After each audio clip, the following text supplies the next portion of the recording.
ခြင်းတွေကိုရင်ဆိုင်ရလေအခက်ခဲပြဿနာများတင်ကြုံတွေ့လေအရာရာကိုပိုင်တာသူကိုယ်တော်ရှိနေတယ်ခံစားရဒုက္ခတွေအတွက်သူဖြေရှင်းခဲ့တယောက်တည်းထိကြံပြီးအဖော်မဲလို့အာ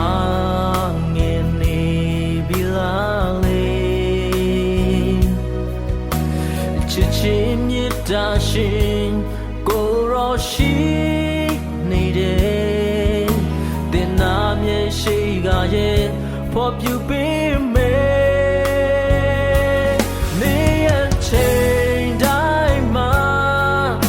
ကိုရောရဲ့ကျူနာသေးခံစားရပြီ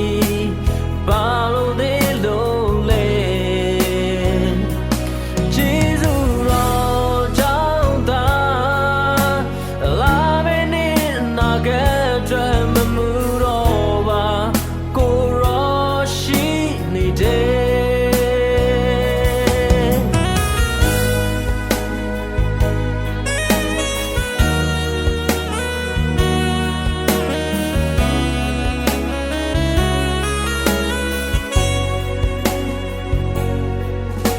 တယောက်တည်းထိကြံပြီးအဖော်မဲ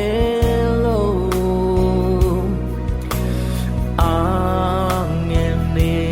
ပြီလားလေ